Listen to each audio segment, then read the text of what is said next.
area. Here's Matt.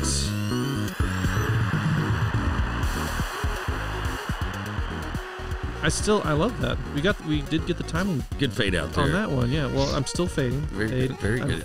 I'll keep going. Hey, everybody. This is Matt Graham, Vice President with Central Bank of the Ozarks Mortgage, and we are here with Exploring the Ozarks, and we are here at Springfield Studio One for this podcast.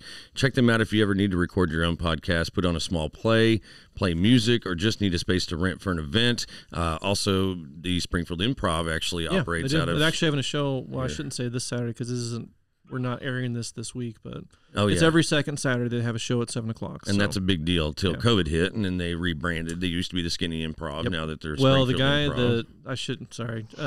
His story is long and sordid, but basically the guy that had Skinny Improv kept the name. So they had to change the name, but it's the same kind of group. Perfect. Everybody knows who they are, at least. Yeah, exactly. And then also our sponsors that we have right now is VIP Marketing. Mm-hmm. We've got Creative Endeavors. We've got Central Bank now as well.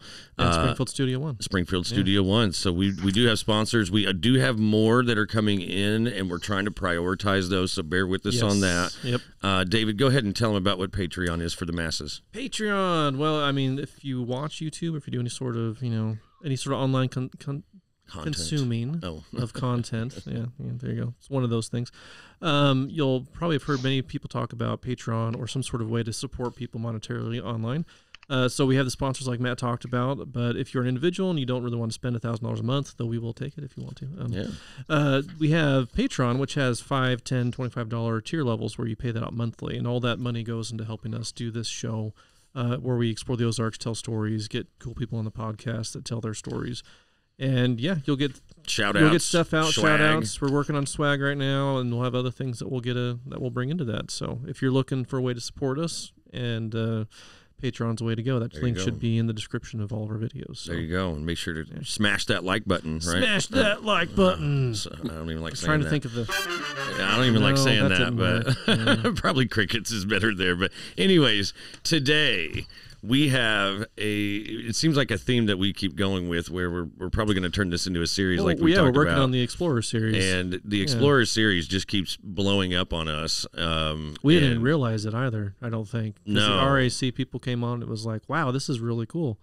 And you've been all over the place. When they had the Backcountry Hunters Alliance, and then Amanda came in with all of her stories, and I mean, it just keeps on going. Absolutely. And now it's awesome. And the thing is, you talk about people that are, exploring the Ozarks. Amanda yesterday was amazing because she explored all the way from the Missouri River headwaters down to the Gulf of Mexico which is in Montana, which I didn't know this. I thought the Missouri River started somewhere. Yeah, it's Ohio like western Montana though too. So it's not just it's way out on there. The eastern side. It's like middle to the west. It took her like 6 months to do this. It wasn't an overnight thing. It was a long 3,300 miles with her and her dog. Right, that's just the logistics alone were mind-boggling. Thinking about this, it was a really cool story. It is, because I'm a river rat and I've floated many times, done overnights and stuff like that. And it's amazing what you have to pack for just one night. Oh yeah, she's talking about doing this for 6 months. But what we want to talk about today is Mr. Chad Bay with Chasing the Ozarks. Very similar to what our name is, so we kind of have a kindred spirit here. But Chad with Chasing the Ozarks. Chad, welcome to the show. Hey guys, thanks for having me. Absolutely, man. Thanks for being here again. And just, looking at your Facebook page and stuff, tell us what Chasing the Ozarks is specifically. It's kind of like my personal journey through the Ozarks. Kind of started it just kind of on a what the heck. I had just, a bunch of content and didn't want to throw it on my, personal page. So I kind of just started my own page, just kind of throwing stuff out there. Well, I have to say, too, you did send me some of that content that we're going to show here on the show, actually, while you're talking, so people enjoy it as we do the podcast. But it was amazing. I mean, some of the stuff you were showing, that the pictures you took, the video you did, it was like, I'm a photographer and videographer as well. It's what I do professionally, drone pilot, all these fun things. And as a person who does it all the time, I was very impressed by the content and the quality of that content. Thank you. Yeah, because you said you're pretty much just self-taught going out and doing this stuff, and it says a lot because the picture you've got that I'm looking at right now, which is the Thunderbird Cave, like we talked about before the show, it's a place I've probably seen. I've probably walked all around it, just didn't know it was there. But the picture you've got at the very top of that thing is absolutely stunning with some of the snow on it and the ice coming down. I'm trying to describe it as best I can for the people that are watching right now because if that's on his social media, I'll grab the picture and. It's his front, it's his cover photo actually. Yeah. So it's something that, and maybe something Chad's already shared with me actually. Yeah, and you could go to Chasing the Ozarks on Facebook and you can check it out yourself if you want to check it out and follow Chad's journey, because really this is a journey. This is something that we talked about well before the show of where it kind of came from. So tell me, how did it start as far as you wanted to go put some content out, but you didn't want to put it on your personal page. So you put it out on a specific Facebook page, created a page, and then where did you start?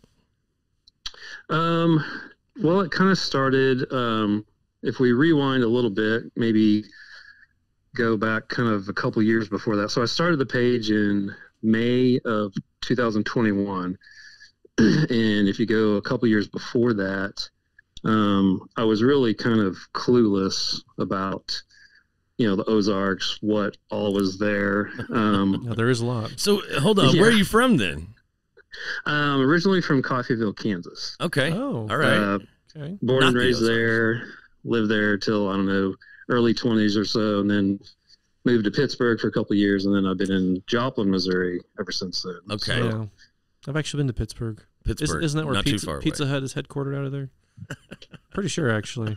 It's in Kansas. I know that. I watched I'm pretty sure, because I used to work for Pizza Hut, so I was like, oh, yeah, that's where my checks come from. We have it every other Wednesday. But so continue on then. So where were you at, and where did you, so you went to Joplin and all that kind of stuff, and then you just decided, let's go walk around the woods, right? Yeah. No, it kind of, like I said, I was kind of oblivious, like, what was all around. Like most people. Yeah. Yeah. But my girlfriend, she wanted to go hiking for her birthday. And this had to be like 2019, I think it was. She's super cool. And I mean, we had been to I think I'd been to Devil's Den maybe, and kind of been around Joplin, which there's not much here. And I was like, okay, well, you kind of know what's out there. You plan it. I'll go along. So she planned to go to Hemden Hollow. We did that hike, and I remember repeating to her, like, when you kind of come down that canyon and see that 200-foot gigantic waterfall, I remember saying to her, like, you had to have like drugged me in the car and put me on a plane, and because it's like there's no way this is like 2.5 hours from Joplin. There's right. no way. It feels like you got inserted into somewhere in Colorado or like the Swiss Alps or something. It's really strange to have. And that waterfall technically is the biggest waterfall this side of the Mississippi between here and Colorado. Well, and I have to ask, because I know both you and Matt and Chad, you're both big outdoors people. You've done a lot of this stuff. I have not as experienced in that regard.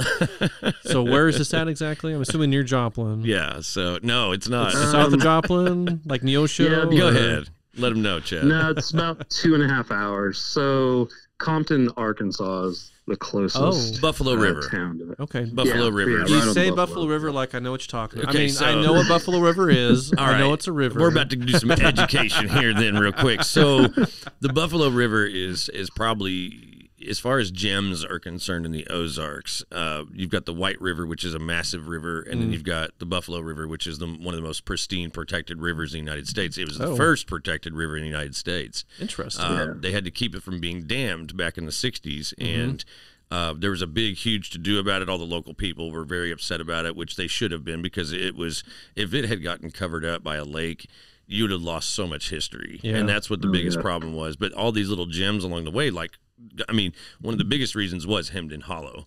Hemden Hollow being that it's one of the largest waterfalls between the Mississippi and the Colorado, and in Colorado, not the Colorado.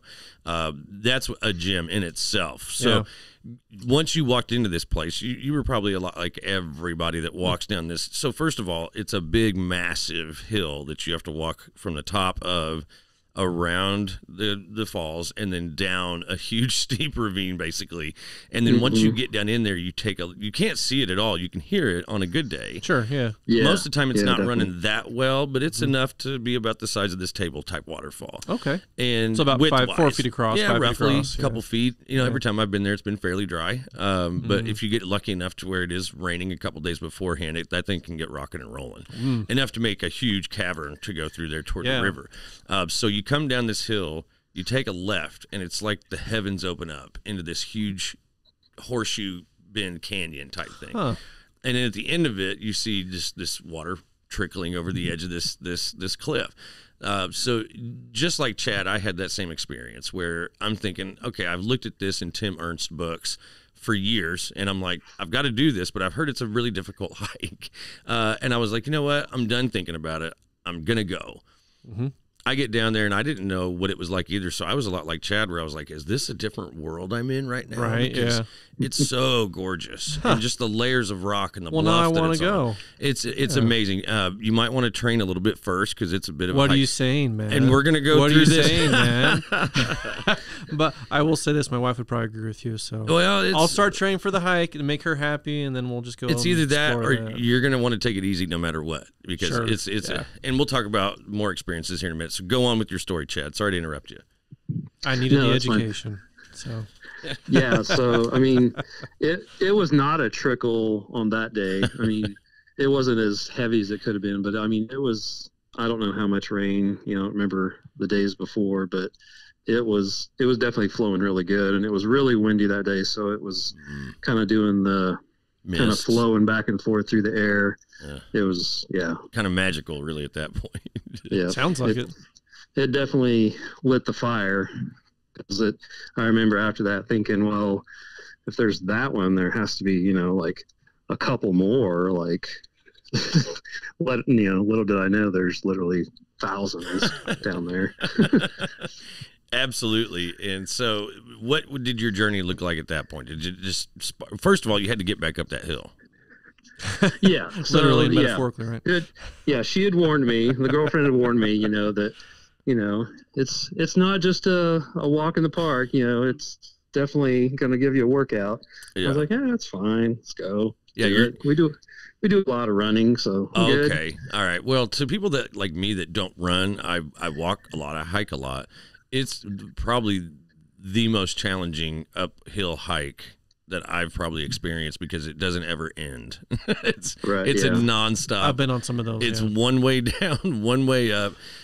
Just to sidetrack a little bit, not to keep interrupting you, but I have to share this story because it's my wife and I did this, and on the way up, I'm like, you know what, we're going to go along the rim because there's a rim trail that goes along there. Add more distance to cover. I was like, you know what, we haven't hiked enough today. let's try to go along the rim, and I'm like, I can see the rim over there, and I want to get to the top of this waterfall. And we take a right on this little trail, and I think it's more like a deer trail than it was anything. But we got to the point where we couldn't go any further, and we were pretty much at the top of the falls, which is almost impossible to get to. And so I was pretty excited, but then it started getting a little bit dark on us. Oh, no. Clouds started rolling in, and I was like, honey, we're not going to be able to just go back, because it was probably a good another quarter mile to a half mile, so it was a lot longer than I thought it was. And at that point, I'm like, you know what? We're gonna have to go straight up the hill. We're not making it back to the trail. Oh no! We've got to go up this mountain, basically. So I took a nice, gentle walk up this hill. Instead, we decided we're gonna go up this hill. So you turn around and you look up, and it's pretty much just vertical, right? And so our only option is to put our feet on trees. Yeah. And use those as a ladder, basically. Whoa. Going from one to the next, holding on to one, putting your foot up on another one. And we did that for about a mile up that hill. Wow. Like, it was the longest afternoon of my life. Uh-huh. And I've hiked a ton, but that one was the one that was the most challenging, which... And your wife still likes you, huh? She did, Well, it's amazing how much trust someone gains back in you when you end up at the right spot. Sure. So I have a good sense of direction, but I could hear people. I could hear people really well about knowing where they were coming up the hill at. And I'm like, okay, and I'd catch a glimpse of somebody's shirt every once in a while really far away. So I was like, well, I know if I just keep going this way, we're going to run right into the trail. Yeah. And we came off this trail. We come up to the trail, and we still had probably another half mile to go up to the top of the hill. And we just come barreling out on top of this trail because it was pretty much just a vertical climb straight up, so people didn't know we were there. We come hopping up over this ledge, and there's probably like 16 people that are making their way up the hill, and we come up, and we're both looking like we are been out there for months probably. We were dehydrated, sweating so bad, like looked like we were ragged as could be, dirty everywhere, and people thought, what the hell did these people just do? This poor lady followed this dumb shit out on this trail, and we made it. We're still together. I've got plenty more stories that I'm gonna save for another day, but that's good just, idea, that's just one Chad's here and he has a whole bunch of good stories to tell. Absolutely.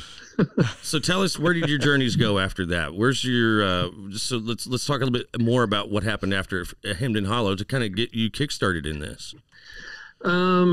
So I kind of started, I shortly after I got the Tim Ernst waterfall book, kind of looked over that and was completely blown away as to what was down there.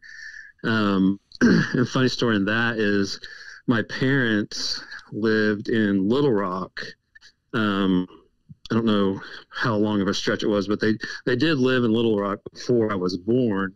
And then they moved to Coffeyville, and I was born in Coffeyville. So when all this started, I kind of went to them and was like, you lived in Little Rock? Like, you lived right there in the heart of all of this. And you moved to Coffeyville, and, now I'm in Joplin, and I have to drive like 3 hours every time. Like, I could have been living right in the middle of it and not have to drive at all. Right. Well, because Little Rock isn't too far from, like, Pettit Jean State Park, which is also super gorgeous. Yeah, that's right there.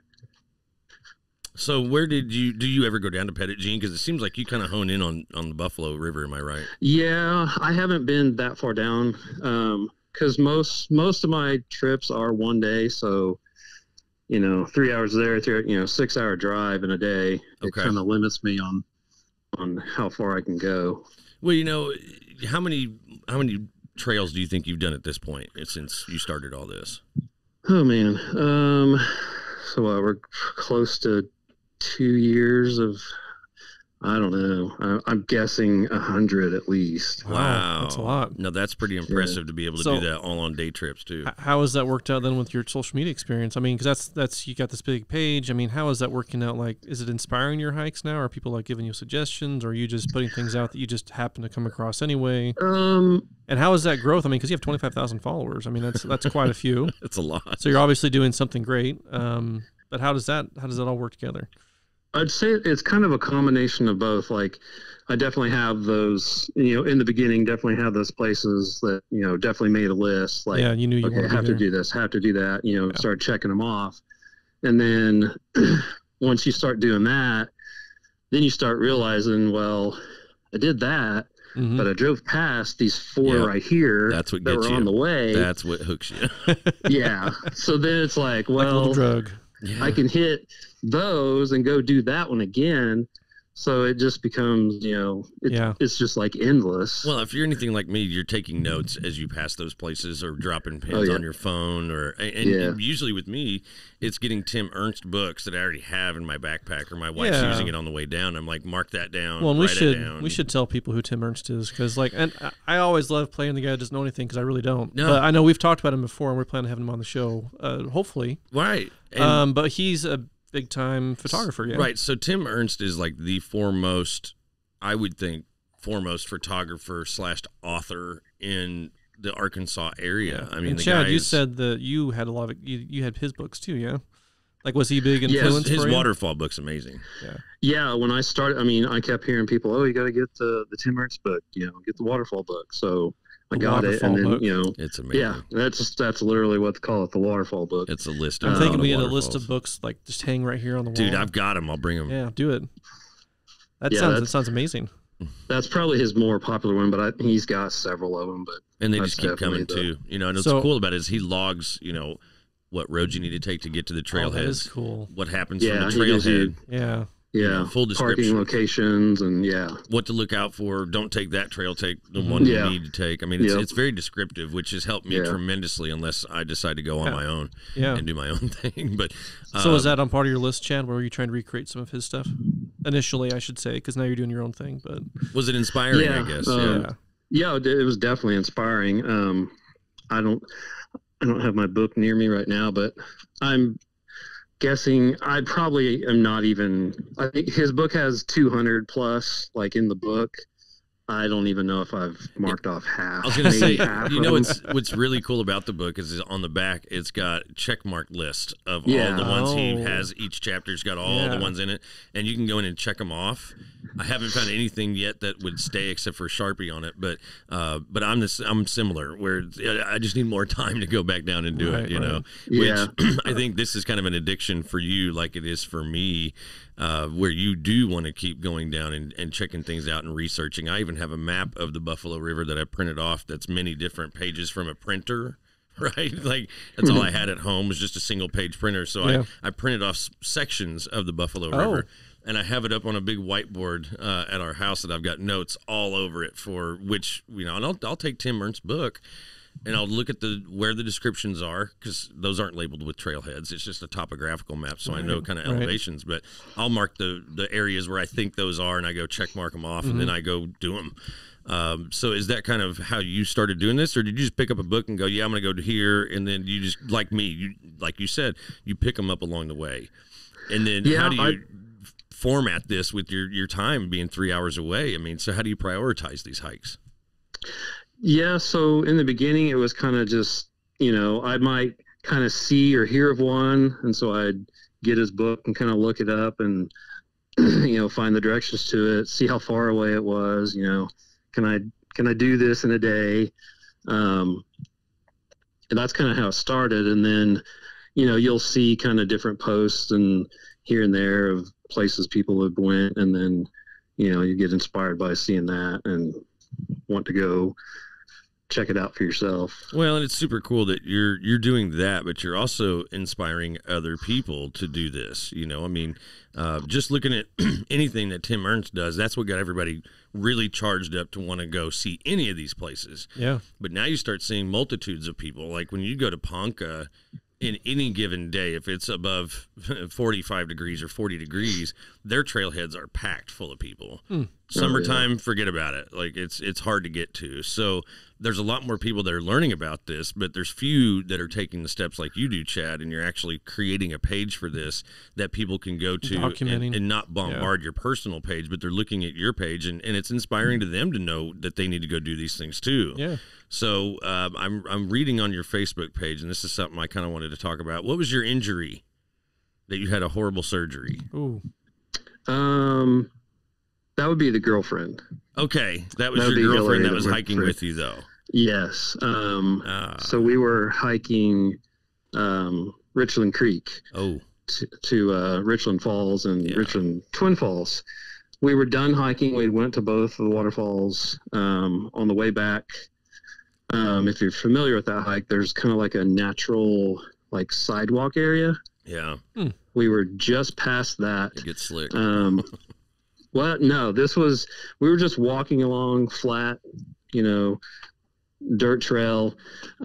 She had on water shoes that have like a draw cord on them. Oh. And she got that draw cord stuck on a tree root, and it just whipped her legs out from underneath her. Oh. And she caught all of her weight on her hands and broke both of her wrists. Holy smokes. Yeah. And we were still a good mile and a half from the car. Oh my gosh, man. And we had to cross 2 creeks. Oh. Yeah, it was. Man. That was an interesting day. Well, that's the stuff people don't think about, you know, and it's important that we talk about that kind of stuff too, because my experience almost dying coming up that bluff, but you guys having broken bones out on a trail that is very remote. The good news is with the buffalo especially, there is a group of people that volunteer that do go out and rescue people. It's a rescue project. Okay. Where they'll have 20, 30 people that go out if someone needs to be carried out of the Buffalo River. And it happens way more often than you would think. And it's probably going to happen a lot more often moving forward because it is so populated now. Sure. But I'm glad you guys didn't have to rely on that, and it wasn't her ankles versus her wrists. But to think that the adrenaline starts pumping at that point of survival mode, and it's a very helpless feeling, you know. So she went on, had surgery, and how long did all the recovery take, and you guys got back out on the trail? I mean, her right wrist was where she broke both the bones in her right one. So it's probably going to be, it's not fully like, I get, not back to what it was. So that's probably going to be with her for, I guess, ever. Wow. Sorry to say that, but she was probably, I would say, at least like 6 months or so. She really didn't do really any hiking at all. Just, kind of that fear factor. But, now she's like right back in it. Good. I like hearing that because it didn't stop her, and that's the main thing. No, she's kind of got the same fire and passion, to get out there and see everything that I do. So. I love that, man, because she's usually the one posing in some of your pictures here. But yeah. What I want to do in the last few minutes of this, and it does go by very quickly, but I know you've got to get going. One thing I wanted to talk about is what are let's say maybe your top 5 hikes down at the Buffalo River, because that's where you hone in on this, right? Is mostly the Buffalo River. Yeah, and it's probably just because it's kind of the closer area, sure. And I mean, it does happen to be kind of epic, so a lot to see. It sounds really cool, but what you guys have told me so far, I'm really excited to go visit that someday. You need to, yeah. Yeah, probably my top one, and there's a lot of factors that go into that, would probably be the Indian Creek Eye of the Needle hike. Eye of the Needle's epic, yeah. Yeah, dangerous as well, though. Yeah, very dangerous. Disclaimer. Yeah. But it's just because of the epicness of it, and because I'd went there twice before and didn't make it to the eye. One time due to just time constraint, and another time due to like ice and kind of slickness. Gosh, yeah. Not a place to be.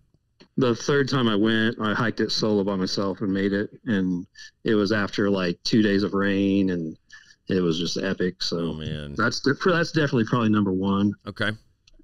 And this is for all of our viewers out there, because that's what we like to talk about with exploring the Ozarks, is getting little hidden gems along the way. Yeah, exactly. Yeah. Eye of the Needle is one that not everybody can get to, but if you can, the payoff is unreal. Yeah. And there's 2 ways into it, but I'm going to let you guys research that. Yeah, I've done part of the other way you're talking about. I haven't completed that one yet. Yeah, try that next time. Number 2, I'd probably say Big Cave Creek Falls. Okay. Just because it's pretty unique. Yeah. It's not really a waterfall that kind of falls over like your normal ledge, like most of them do. It kind of comes out of I don't know really how to explain it. Out of a wall. I gave you some, kind of out of a rock wall. Yeah. Like, kind of like a sewer pipe coming out of the side of the weird. building. Yeah, it just pops out, and you're like, oh, that's it. That's okay. random. All right. Okay. That sounds cool. Well, because everybody thinks usually it's open on top. Sure. And they fall over. This comes straight out of a mountain. I mean, it's super awesome. That is really cool, though. That sounds It nature almost at its best. reminds you more of like a natural spring. Yeah. Have you found where the water starts? You never will. Never will? Heck no. Okay. It comes up from the water table. That's what's great about it, because it's up quite a ways, but it comes up through the water table, and then it just has a spout that comes out of just out that of water wall. pressure's pushed. Okay, yeah, it's one of the neatest things to think about whenever you're down there and you're looking at it and you're like, well, this isn't coming from like a river or a creek like a lot of them. And maybe it does, and maybe it goes underground somewhere and then it pops out. So anyways, yes, so go ahead. That's 2, right? What is that, 3? 3. I don't know if I can come up with 5. I can do 3. We can do top 3. That's fine. It's hard to narrow these down. 3 would probably be Bowers Hollow. Bowers Hollow. Yeah. Okay. That one, it's just, it doesn't take, like you can go to it and like not after a big heavy rain, you can just go to it kind of normal flow. And it's so powerful, like the water coming over the edge. Absolutely. Now, as far as hikes are concerned, are those also your 3 best hikes? I mean, because really the payoff is what everybody's kind of looking for. But I love the journey. I love the journey along the way. You know, the journey's always fun too. Journeys are good. Yeah, I would say waterfall. Those are Indian Creek is probably my best hike / waterfall. Like, right, it's numero uno and everything. Right, and it's pretty easily accessible too, as far as you go to Kyle's Landing typically. Yeah, which is very accessible, big parking lot, so you can actually park there. And you can start there and go just about anywhere you want to on the Buffalo. Oh wow, yeah. A lot of old homesteads you can visit. Hemden Hollows isn't too far from there. It's a little bit of a jaunt if you start there, but the other Compton Trailhead's not too far away. Yeah. So I mean, this is what I love about this show, though, is that so many people are listening to this and they're going to know 3, 4, or 5 other more places that they didn't know before, right?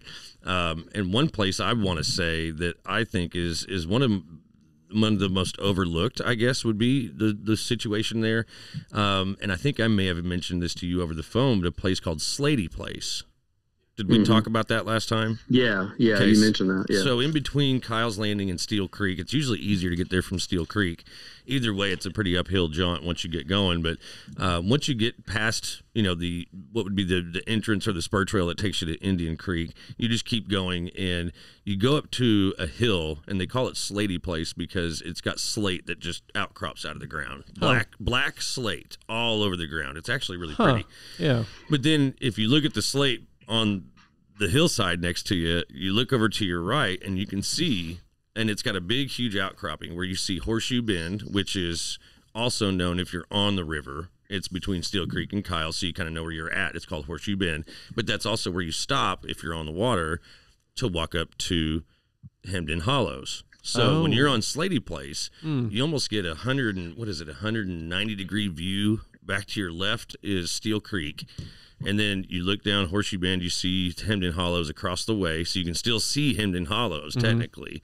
And then you look to your right, and you can get close to seeing Kyle's Landing. So it's just this, it's probably one of the best views I've ever seen anywhere, but Arkansas especially. And Arkansas is full of these places, but this one's more easily accessible for people. You don't know you're there until you get there and you start seeing the slate popping out of the ground. Yeah. But there's also this old western red cedar tree that's got to be... It's got to be 200 or 300 years old, but they don't grow very quickly. They grow very slowly, and they really twist a lot, And so now I'm wondering if Chad has pictures of all this stuff, because you're describing all those really beautiful things.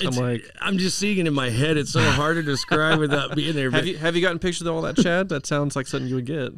I have not been to Slady Place, but it's definitely on the list to go to. Matt, okay, well, soon. You have to take pictures of that, and then we'll have to come back and you have to talk about it. Man, I've got pictures somewhere.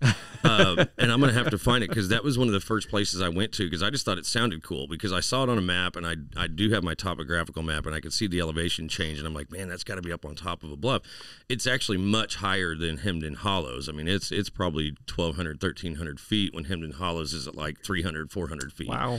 So it's pretty high up there. You get a really good vantage point. It reminds me a lot of Whitaker Point.